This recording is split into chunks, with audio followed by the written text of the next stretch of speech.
कोई संस्था पटना में बहुत वक्फ हैं, ये ध्यान रखिएगा, पर एक संस्था बताइए कोई मुझे जो निर्धन के लिए, गरीब के लिए, कमजोर के लिए काम कर रहा है। अल्लाह की प्रॉपर्टी, तो अल्लाह की प्रॉपर्टी का इस्तेमाल किसके लिए किस कामों के लिए होना चाहिए?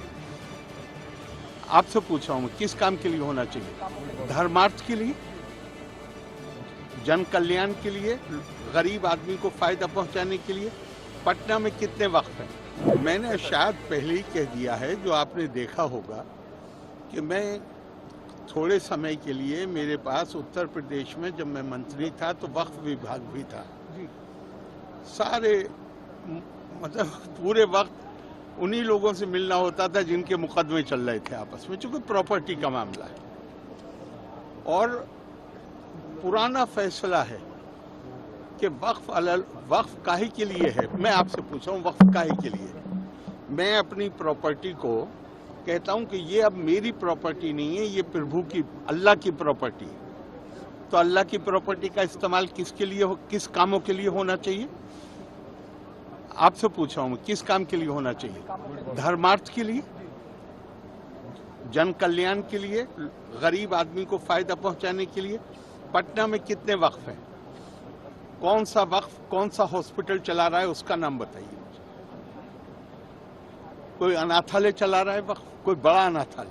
और ये ध्यान रखिएगा कि वक्फ करने वाला एक विशेष समुदाय का हो सकता है, लेकिन वक्फ का जो फायदा है,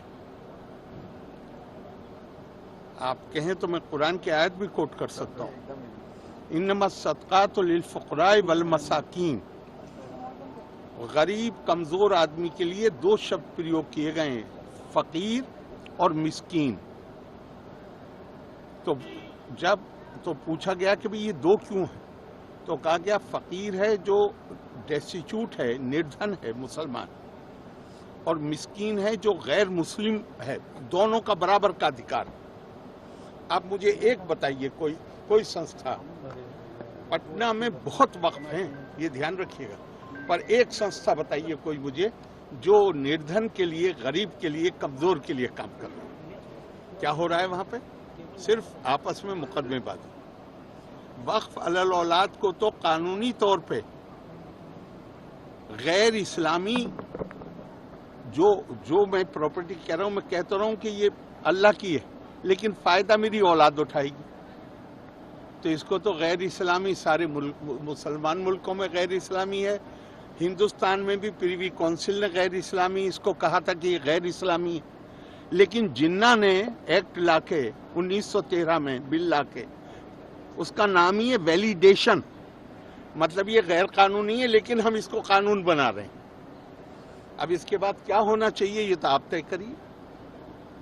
बहुत ज्यादा सुधार की जरूरत है, और मैं मानता हूं कि ये जो बिल पास हुआ है, जो अब कानून बन गया या बन जाएगा, ये उस दिशा में बड़ा ठोस कदम।